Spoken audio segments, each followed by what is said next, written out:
Bismillah ar-Rahman ar-Rahim. Assalamu alaikum wa rahmatullahi wa barakatuh. Avant de commencer ce rappel, prends quelques secondes pour soutenir la chaîne. Abonne-toi, active la cloche des notifications et écris dans les commentaires. Allah est Ar-Razzaq. C'est l'un des magnifiques noms d'Allah, celui qui accorde la subsistance à toutes ses créatures. N'oublie pas non plus de partager cette vidéo autour de toi, car une seule personne guidée vers un bien peut être une source immense de récompense. Et surtout, reste bien jusqu'à la fin de cette vidéo. Une surprise spéciale t'attend dans les derniers instants de ce rappel. Une réflexion que beaucoup de musulmans ignorent alors qu'elle peut transformer leur manière de voir l'argent, les épreuves et la bénédiction d'Allah dans leur vie. As-tu déjà traversé une période où l'argent semblait disparaître aussi vite qu'il arrivait? Tu reçois quelque chose aujourd'hui. Demain, une dépense imprévue surgit. Une facture, une urgence, un besoin familial, une difficulté que tu n'avais pas anticipée. Et soudain, ce que tu pensais garder disparaît presque instantanément. Peut-être même qu'en ce moment précis, tu traverses cette situation. Tu travailles, tu te lèves tôt, tu fais des efforts, tu cherches des opportunités, tu essaies d'améliorer ta situation, mais malgré tout cela, quelque chose semble manquer. Comme si une partie de tes efforts produisait moins de résultats que prévu. Comme si tu courais après quelque chose qui s'éloigne constamment. Parfois, cette sensation est tellement pesante qu'elle finit par s'installer dans le cœur. Les inquiétudes augmentent, les questions se multiplient. Pourquoi certaines personnes semblent-elles vivre dans l'abondance alors que d'autres peinent malgré leurs efforts? Pourquoi certaines richesses apportent-elles la tranquillité alors que d'autres ne produisent que davantage d'anxiété?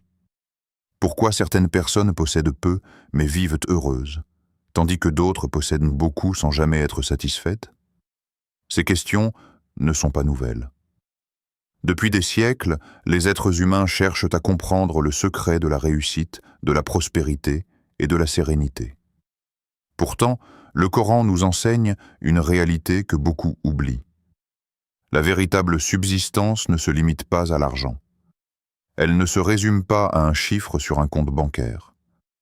La subsistance peut prendre la forme d'une bonne santé, d'un foyer paisible, d'un enfant pieux, d'une nuit de sommeil tranquille, d'une protection contre un mal que tu n'as même pas vu venir, d'une bénédiction discrète qu'Allah place dans ta vie sans que tu t'en rendes compte.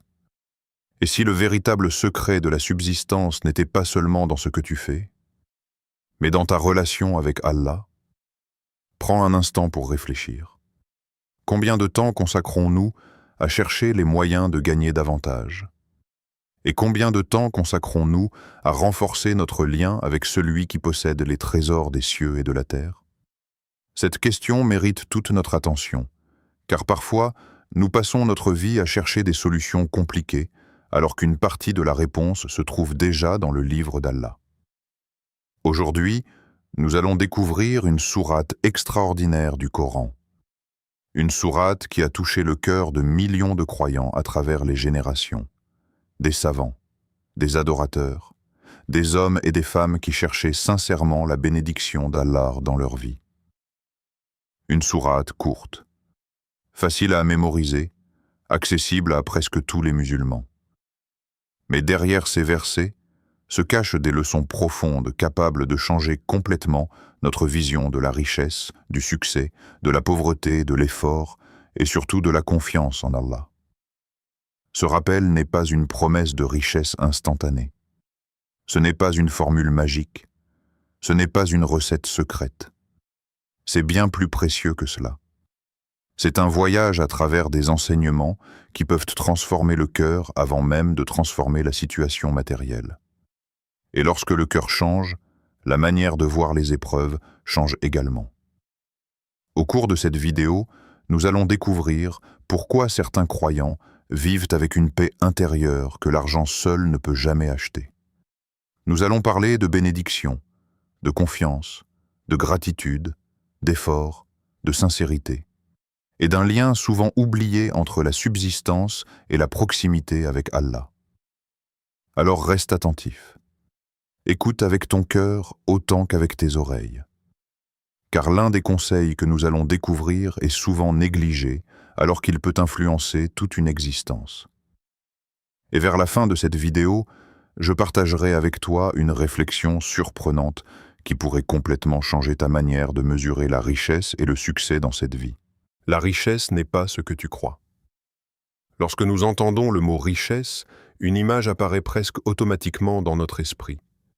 Nous imaginons de grandes maisons, des voitures luxueuses, des comptes bancaires remplis, des voyages, une vie confortable où les difficultés financières semblent inexistantes. Depuis notre enfance, le monde nous répète la même idée. Plus tu possèdes, plus tu es riche. Plus tu accumules, plus tu réussis. Alors nous grandissons avec cette définition de la richesse.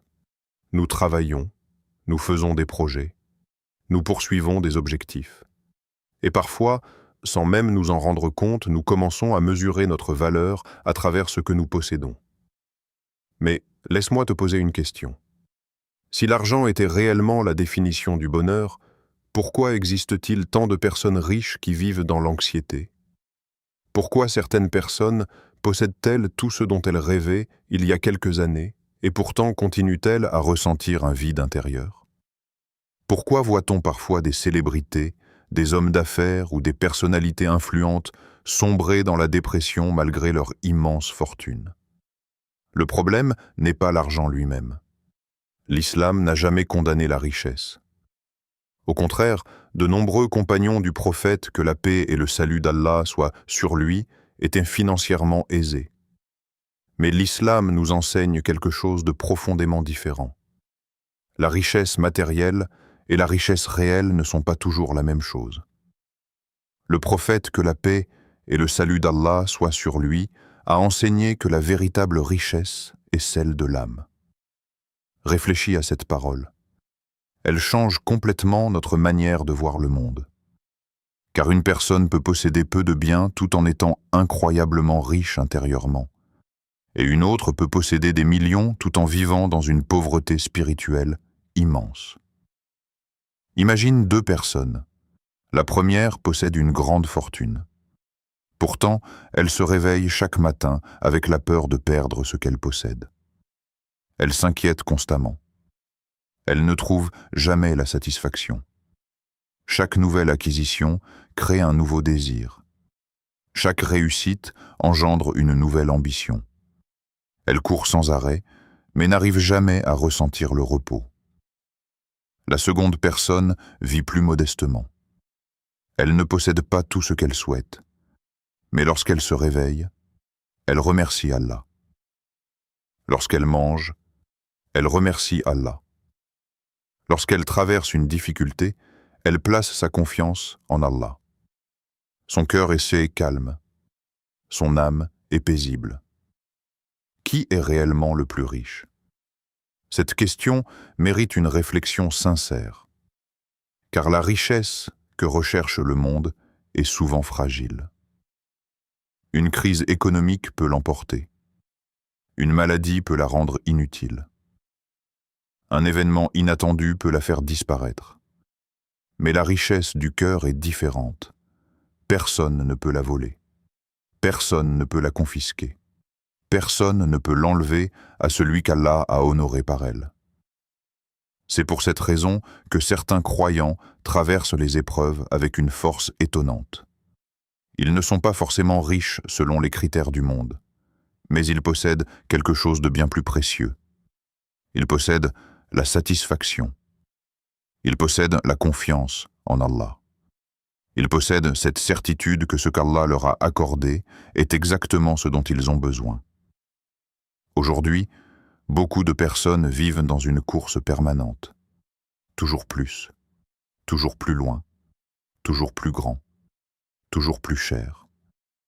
Mais cette course a un piège. Car lorsque le bonheur dépend uniquement de ce que nous n'avons pas encore, nous risquons de ne jamais être heureux. Le croyant apprend une autre façon de vivre.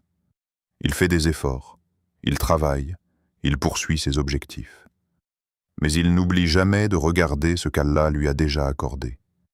Car lorsque nous concentrons constamment notre regard sur ce qui nous manque, nous devenons aveugles aux innombrables bienfaits qui nous entourent déjà. Prends un instant et observe ta propre vie. Peut-être possèdes-tu une santé que beaucoup rêvent de retrouver. Peut-être as-tu une famille qui t'aime. Peut-être as-tu un toit sous lequel dormir. Peut-être peux-tu lire ces mots alors que des millions de personnes n'ont pas accès à ces facilités. Peut-être qu'Allah t'a protégé de calamités dont tu ignores même l'existence. Et pourtant, combien de fois remercions-nous Allah pour ces trésors invisibles?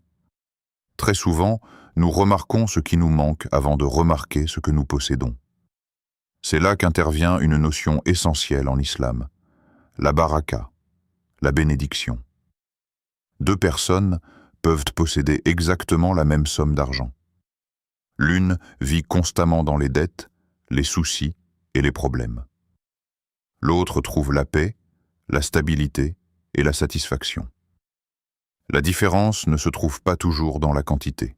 Elle se trouve souvent dans la bénédiction qu'Allah place dans cette richesse.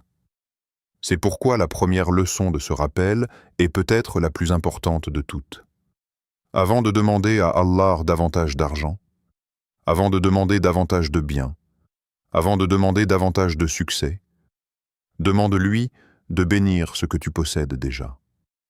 Car une petite chose accompagnée de la baraka peut produire des effets immenses. Une petite subsistance bénie peut suffire à toute une famille. Un revenu modeste peut apporter une tranquillité qu'aucune fortune ne peut acheter. Et lorsqu'Allah place sa bénédiction dans une chose, même ce qui paraît petit aux yeux des hommes devient immense dans la réalité. La sourate Al-Waqi'a et la subsistance. Imagine un instant que tu sois seul.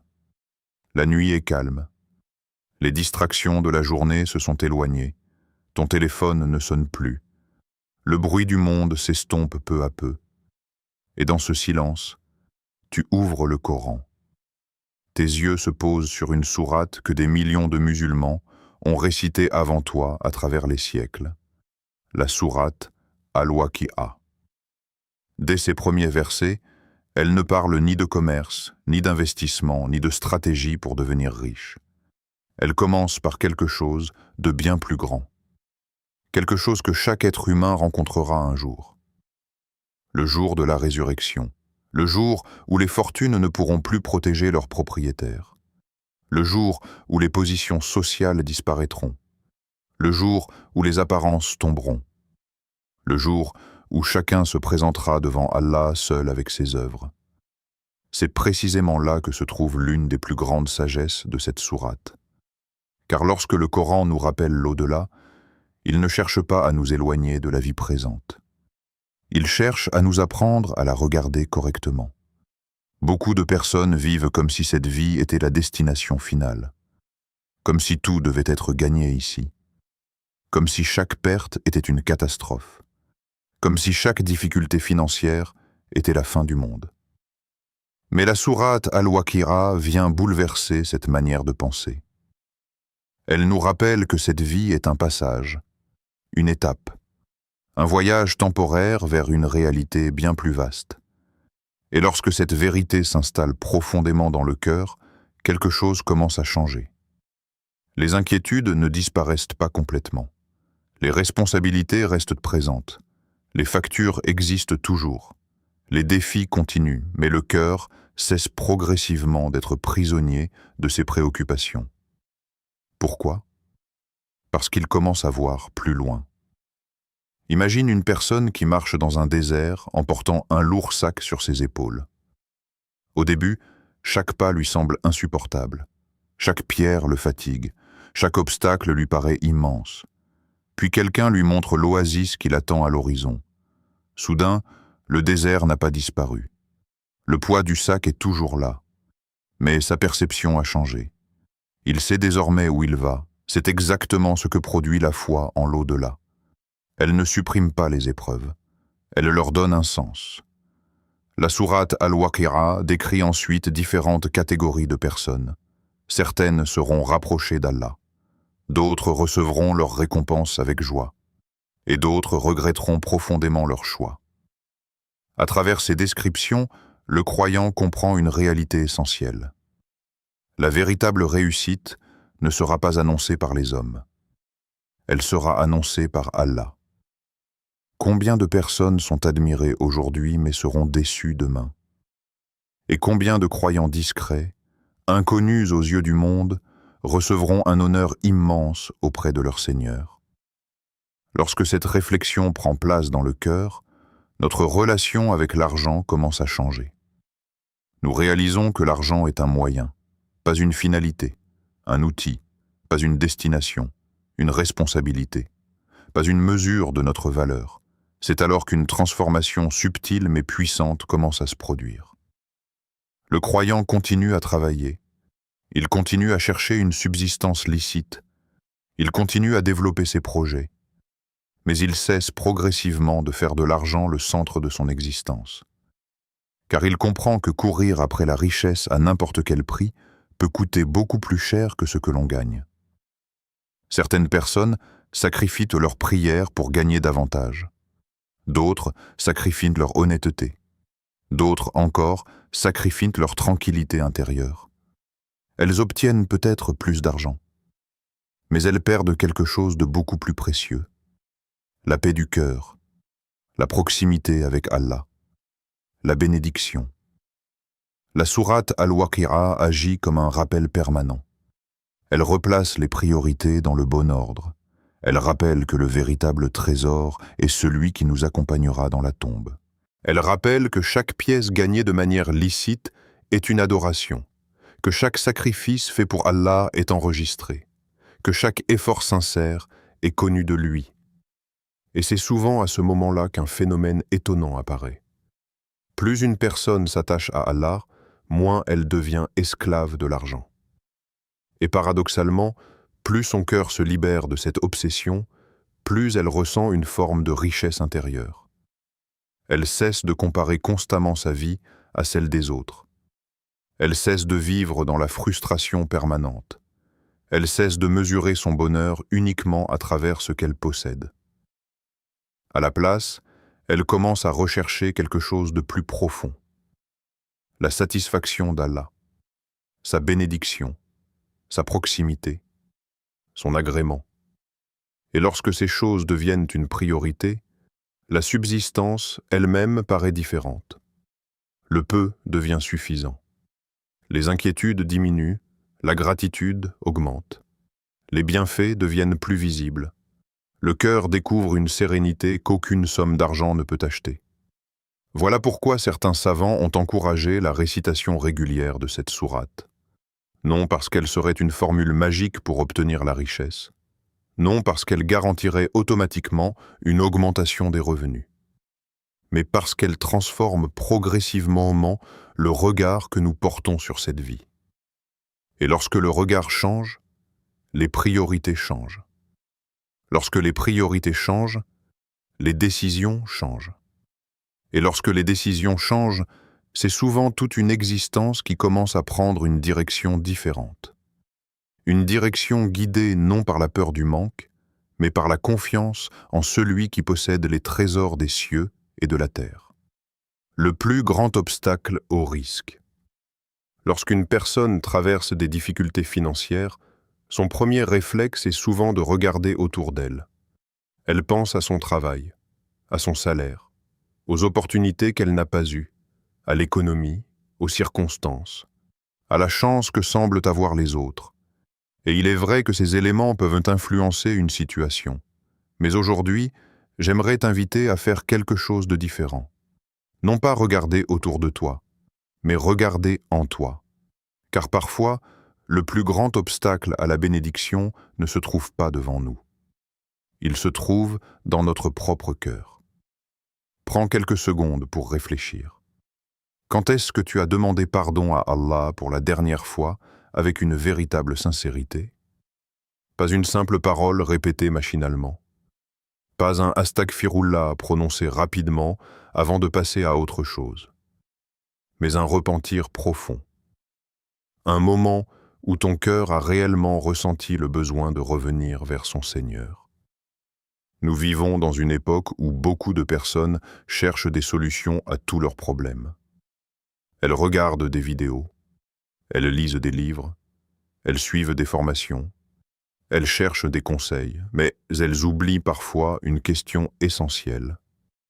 Et si une partie du problème était spirituelle avant d'être matérielle? Le Coran nous enseigne que les péchés ne sont jamais anodins.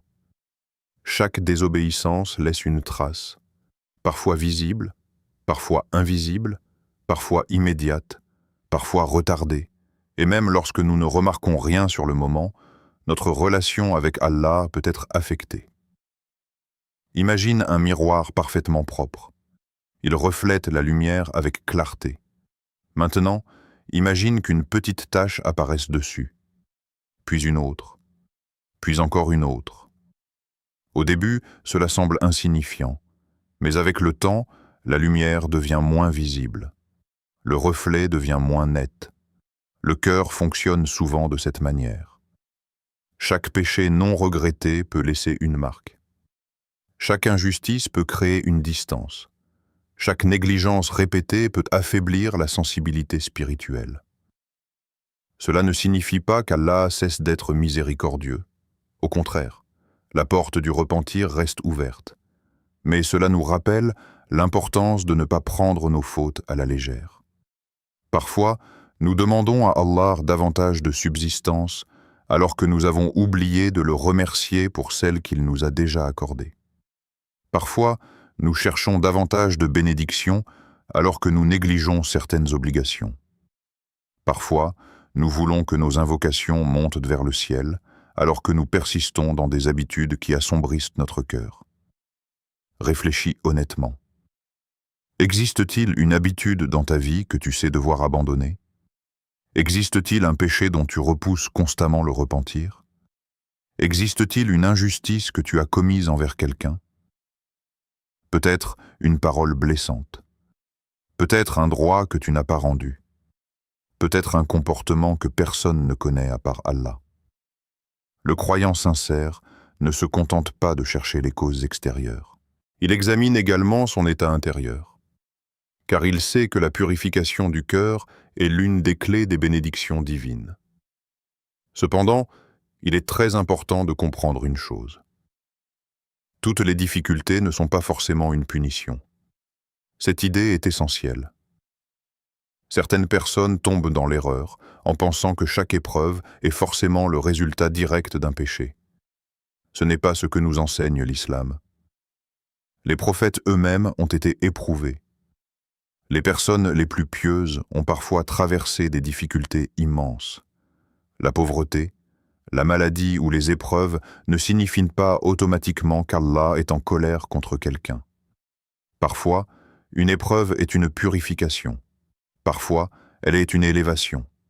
Parfois, elle est une préparation à quelque chose de meilleur. Parfois, elle est une démonstration de la sagesse d'Allah que nous ne comprenons pas encore. Mais même lorsque l'épreuve n'est pas liée à une faute, elle reste une occasion de se rapprocher davantage d'Allah. Et c'est là que le repentir devient extraordinaire. Car le repentir n'est pas réservé aux grands pécheurs. Le repentir est le chemin des croyants. Le prophète, que la paix et le salut d'Allah soient sur lui, bien qu'il soit le meilleur des hommes, demandait abondamment pardon à Allah. Pourquoi? Parce que le repentir n'est pas seulement une réparation, c'est une adoration, c'est une preuve d'humilité. C'est reconnaître que nous avons constamment besoin de notre Seigneur.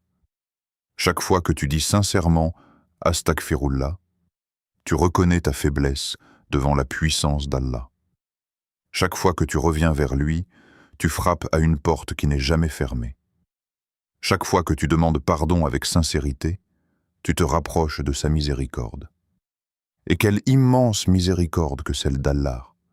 Peu importe le nombre de fautes, peu importe les erreurs du passé, peu importe les années perdues, tant que le serviteur revient sincèrement vers son Seigneur, la porte reste ouverte. Peut-être qu'en cet instant, certains spectateurs ont davantage besoin d'un repentir sincère que d'une augmentation de revenus. Peut-être que la première richesse qu'Allah veut leur accorder est celle d'un cœur purifié. Peut-être que la première porte à ouvrir n'est pas celle d'un nouvel emploi ou d'un nouveau projet. Peut-être est-ce celle qui mène directement vers lui. Car lorsqu'un serviteur revient vers Allah avec sincérité, il découvre une réalité magnifique. La miséricorde d'Allah est toujours plus grande que ses fautes, et les portes de sa générosité sont bien plus vastes que ce que son imagination peut concevoir. L'istighfar, une clé oubliée. Il existe des trésors que beaucoup de gens recherchent toute leur vie sans jamais les trouver. Ils cherchent des solutions compliquées. Ils cherchent des secrets cachés. Ils cherchent des méthodes extraordinaires capables de transformer leur existence. Pourtant, parfois, l'une des clés les plus puissantes se trouve déjà sur leur langue. Une clé simple, accessible à tous, gratuite, facile à prononcer, mais dont la valeur est immense auprès d'Allah. Cette clé est l'istighfar, le fait de demander pardon à Allah. Quelques mots seulement. Astaghfirullah. Combien de fois avons-nous prononcé cette formule sans réellement réfléchir à sa profondeur? Combien de fois est-elle sortie de nos lèvres alors que notre esprit était ailleurs? Et pourtant, derrière ces quelques syllabes se cache une signification extraordinaire. Lorsque tu dis « Astaghfirullah », tu reconnais que tu n'es pas parfait. Tu reconnais que tu commets des erreurs. Tu reconnais que tu as besoin de la miséricorde de ton Seigneur. Dans un monde où beaucoup de personnes refusent d'admettre leurs fautes, l'istighfar est un acte de courage spirituel. C'est l'abandon de l'orgueil. C'est la reconnaissance sincère de notre dépendance envers Allah. C'est un retour vers celui qui ne se lasse jamais d'accueillir ses serviteurs lorsqu'ils reviennent à lui. Les prophètes eux-mêmes nous ont montré l'importance de cette pratique. Ils étaient pourtant les meilleurs des hommes, les plus pieux, les plus proches d'Allah. Et malgré cela, ils multipliaient les demandes de pardon. Pourquoi? Parce qu'ils connaissaient mieux que quiconque la grandeur d'Allah. Et plus une personne connaît son Seigneur, plus elle réalise son propre besoin de sa miséricorde. Le Coran nous rapporte l'appel du prophète Nuh alayhi salam à son peuple. Il leur demanda de salam à son peuple. Il leur demanda de solliciter le pardon de leur Seigneur. Puis il mentionna plusieurs bienfaits qu'Allah accorde: la pluie, les richesses, les enfants, les jardins, les rivières. Ces versets ont poussé de nombreux savants à souligner le lien profond entre le repentir sincère et les bénédictions divines. Mais attention, l'istighfar n'est pas une formule magique. Ce n'est pas une transaction. Ce n'est pas un mot que l'on répète mécaniquement dans l'espoir d'obtenir immédiatement quelque chose. L'istighfar est avant tout un état du cœur, une attitude intérieure, une démarche sincère. Lorsque tu demandes pardon à Allah, tu ne te contentes pas de prononcer des mots. Tu frappes à la porte de sa miséricorde. Tu reconnais tes faiblesses. Tu espères son pardon. Tu cherches sa proximité. Et c'est souvent à ce moment-là que quelque chose commence à changer. Pas forcément autour de toi, mais d'abord à l'intérieur de toi. Car le premier miracle de l'istighfar n'est pas matériel. Il est spirituel. Le cœur commence à se purifier. Les poids accumulés deviennent plus légers. Certaines angoisses perdent leur emprise. Certaines blessures commencent à guérir. Peu à peu, une sérénité nouvelle s'installe. Tu continues à vivre les mêmes journées. Tu affrontes parfois les mêmes défis. Mais ton regard change. Ton cœur devient plus calme. Ton âme devient plus apaisée. Imagine un voyageur portant un lourd sac rempli de pierres. Au fil du temps, ce poids devient presque insupportable. Puis, une à une, les pierres sont retirées. Le chemin n'a pas changé. La destination reste la même. Mais avancer devient plus facile. L'istighfar agit souvent de cette manière. Il soulage l'âme, il allège le cœur, Il enlève des fardeaux invisibles que seul Allah connaît parfaitement. De nombreux croyants témoignent d'une chose étonnante. Lorsqu'ils ont commencé à multiplier l'istighfar avec sincérité, ils ont constaté une transformation dans leur vie. Parfois, certaines difficultés se sont résolues. Parfois, de nouvelles portes se sont ouvertes. Parfois, des opportunités inattendues sont apparues. Mais surtout, ils ont découvert une paix intérieure qu'ils ne possédaient pas auparavant. Et cette paix est elle-même une immense richesse. Car combien de personnes possèdent beaucoup d'argent mais ne trouvent jamais le repos? Combien de personnes ont réussi matériellement tout en restant prisonnières de leurs inquiétudes? L'istighfar nous rappelle que la véritable tranquillité vient d'Allah. Lorsque le serviteur revient fréquemment vers son Seigneur, sa confiance grandit. Il comprend qu'Allah connaît ses difficultés, qu'Allah entend ses invocations, qu'Allah voit ses efforts, qu'Allah n'abandonne jamais ceux qui se tournent sincèrement vers lui. Cette certitude change profondément la manière de vivre. Au lieu d'être constamment dominé par la peur de l'avenir, le croyant apprend à placer sa confiance en Allah. Au lieu d'être écrasé par ses erreurs passées, il apprend à espérer la miséricorde divine.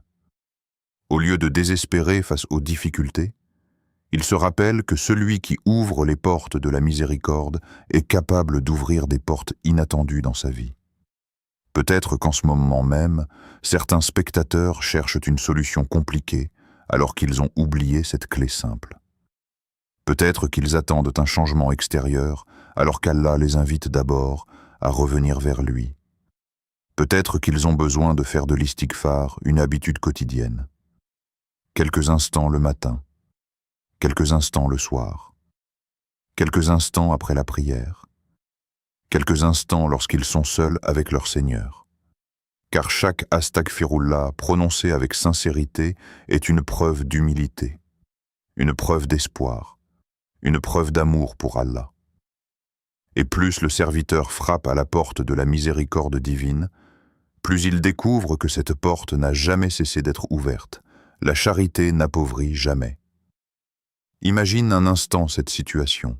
Tu regardes ton portefeuille, ou peut-être ton compte bancaire. Tu comptes ce que tu possèdes. Tu penses aux dépenses à venir, aux factures, aux responsabilités, aux imprévus qui peuvent surgir à tout moment. Et à cet instant précis, quelqu'un te demande de donner. Peut-être une petite somme, peut-être une aide modeste, peut-être simplement un geste de générosité. Quelle est la première réaction de la plupart des êtres humains? La peur. Une peur discrète, parfois presque invisible. La peur d'avoir moins de mains. La peur que ce que l'on donne nous manque plus tard.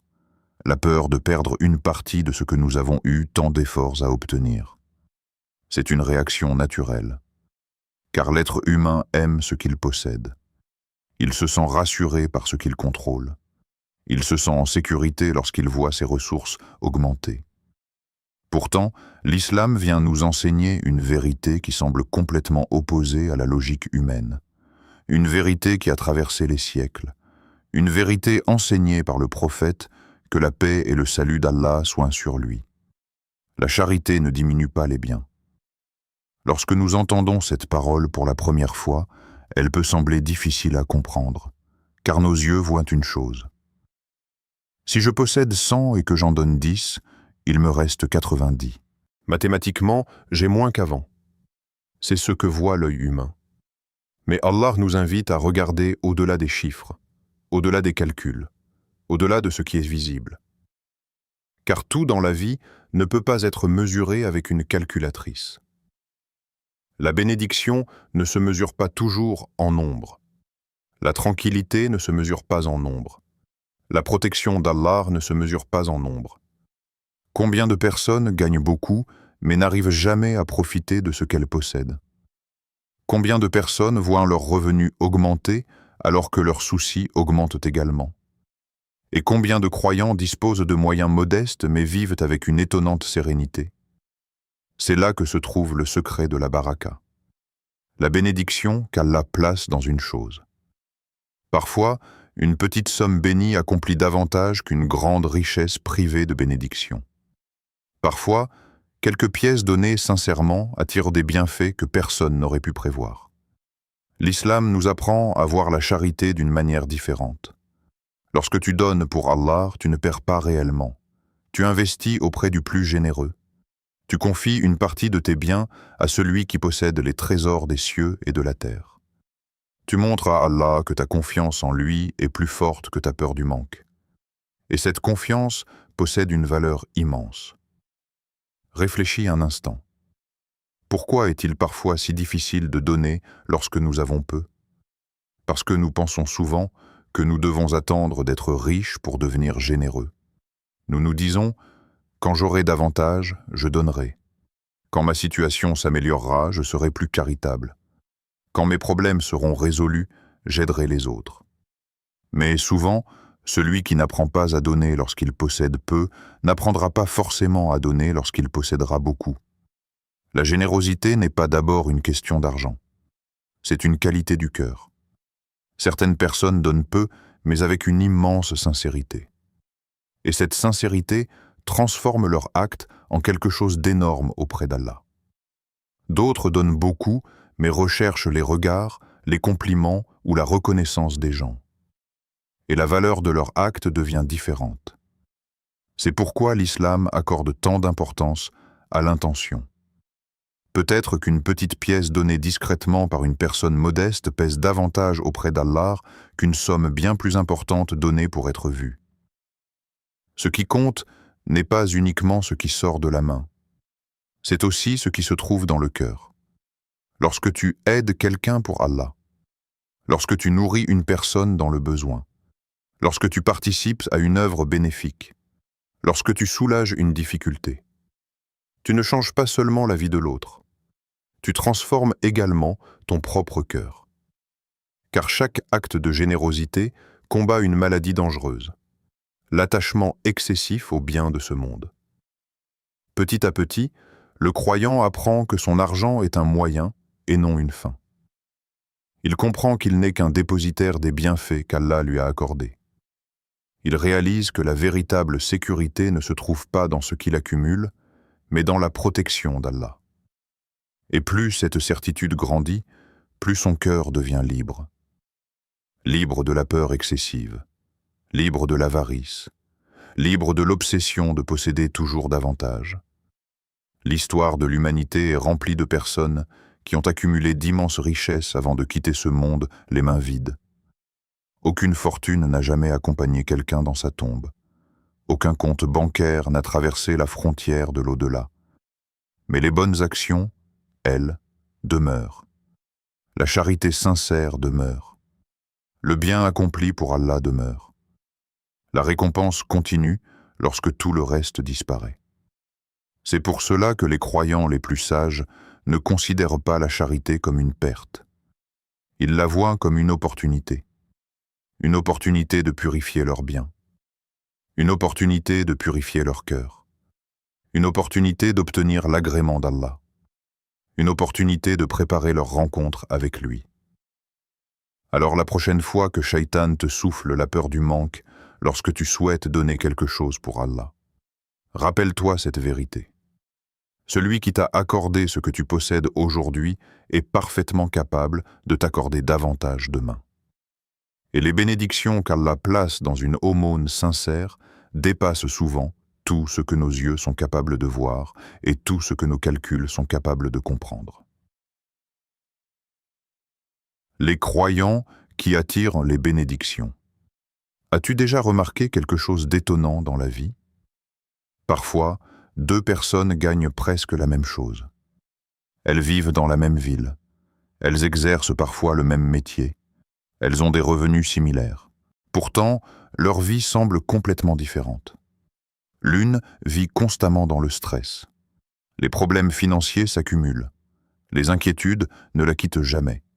Les dépenses imprévues se multiplient. La satisfaction paraît toujours hors de portée.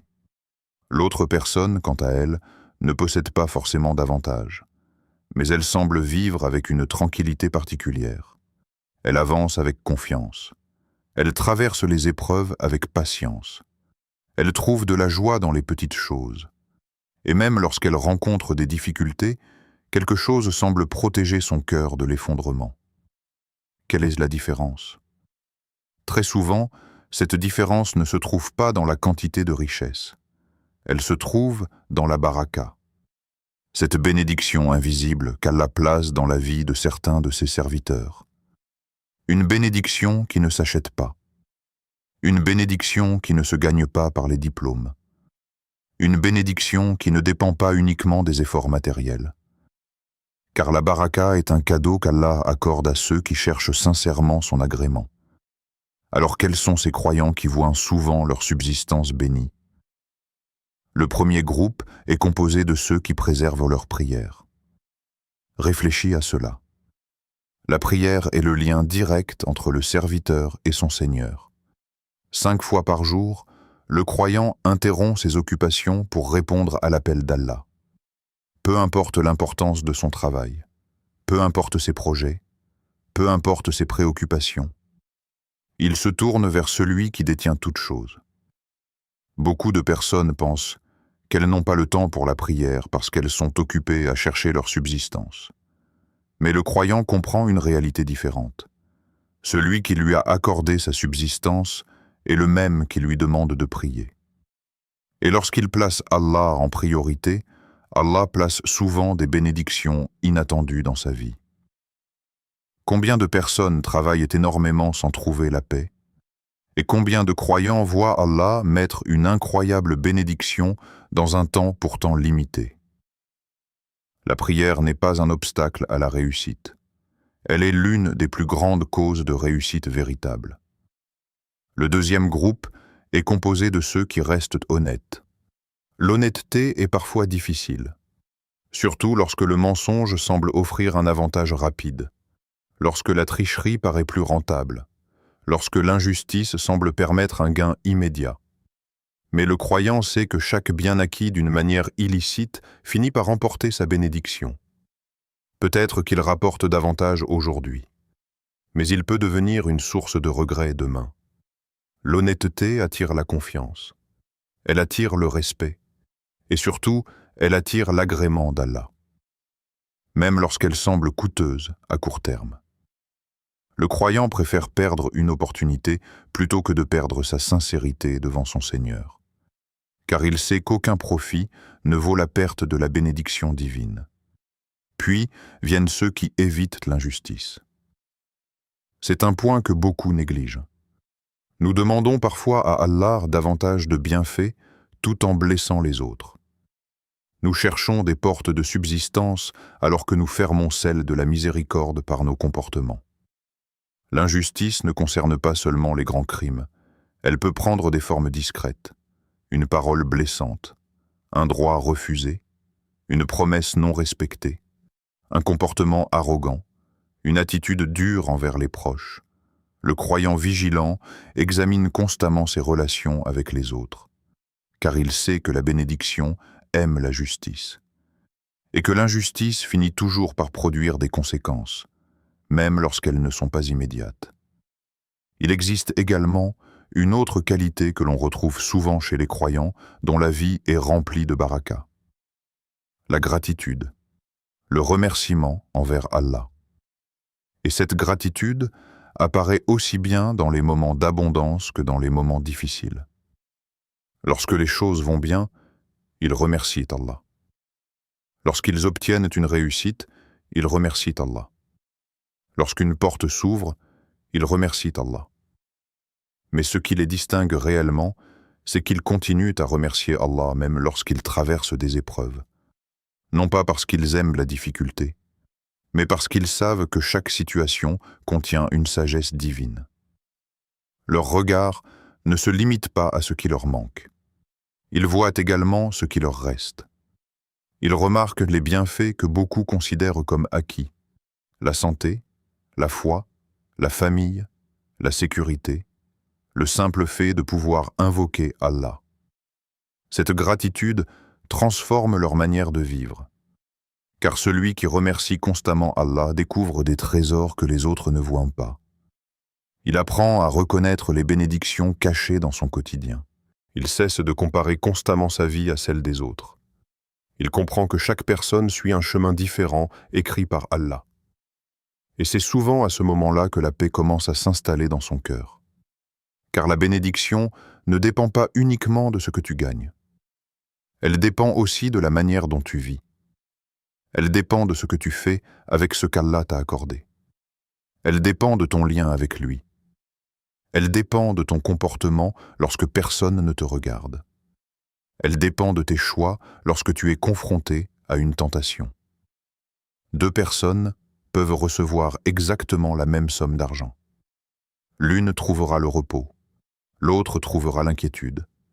L'une dormira avec un cœur apaisé, l'autre passera ses nuits à craindre ce qu'elle pourrait perdre.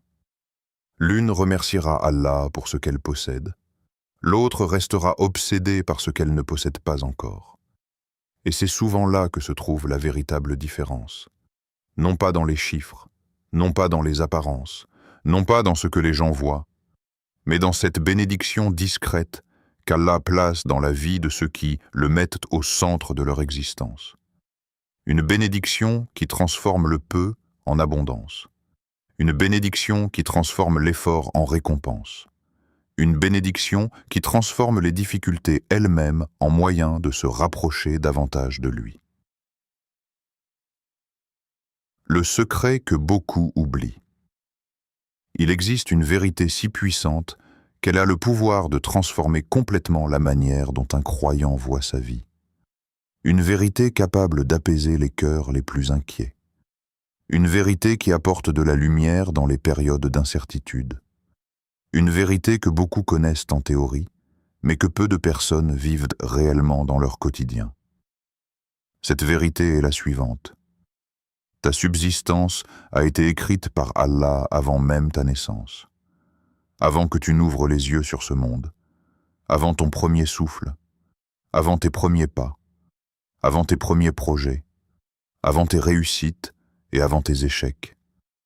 Allah connaissait déjà ton parcours. Il connaissait déjà chaque bienfait qu'il t'accorderait, chaque épreuve que tu traverserais, chaque porte qui s'ouvrirait devant toi, chaque porte qui se fermerait. Et lorsqu'un croyant comprend réellement cette réalité, quelque chose change profondément dans son cœur. Car beaucoup de personnes vivent comme si tout reposait uniquement sur leurs épaules. Elles portent le poids de l'avenir jour et nuit. Elles s'inquiètent constamment de ce qui pourrait arriver. Elles imaginent les pires scénarios. Elles ont peur de manquer, peur d'échouer, peur de perdre ce qu'elles possèdent, peur de ne jamais atteindre leurs objectifs. Et peu à peu, ces inquiétudes deviennent un fardeau immense. Pourtant, le croyant apprend une autre manière de vivre, une manière fondée sur l'effort et la confiance. Car l'islam n'enseigne jamais la passivité. Certains pensent à tort que puisque la subsistance est déjà écrite, il suffit d'attendre. Mais ce n'est pas ainsi que vivent les croyants sincères. Le croyant travaille, il se lève tôt, il développe ses compétences, il recherche les opportunités, il fait preuve de sérieux, il planifie, il persévère, il utilise les moyens licites qu'Allah a mis à sa disposition. Pourquoi ? Parce que faire des efforts fait partie de l'adoration, parce qu'Allah nous a ordonné d'agir, parce que les causes existent par sa sagesse. Mais voici le secret que beaucoup oublient. Le croyant utilise les causes sans devenir esclave des causes. Il travaille, mais son cœur ne s'attache pas à son travail. Il gagne sa vie, mais son cœur ne s'attache pas à son salaire. Il développe des projets, mais son cœur ne s'attache pas à ses projets. Son cœur reste attaché à Allah. Et cette différence change absolument tout. Imagine deux personnes qui postulent pour le même emploi. Les deux fournissent les mêmes efforts. Les deux préparent leur dossier. Les deux espèrent être acceptés. Finalement, une seule obtient le poste. Que se passe-t-il alors ? La personne dont le cœur était uniquement attaché au résultat risque de s'effondrer. Elle pense que tout est perdu. Elle considère ce refus comme une catastrophe. Elle se sent abandonnée. Elle se demande pourquoi cela lui arrive. Mais la personne dont le cœur est attaché à Allah réagit autrement. Elle ressent peut-être de la déception. car elle reste un être humain. Mais au fond de son cœur demeure une certitude. Allah sait ce qu'elle ignore. Allah voit ce qu'elle ne voit pas. Allah connaît les conséquences cachées de chaque événement. Alors elle continue à avancer. Elle continue à invoquer. Elle continue à espérer. Parce qu'elle sait que la fermeture d'une porte ne signifie jamais la fin du chemin.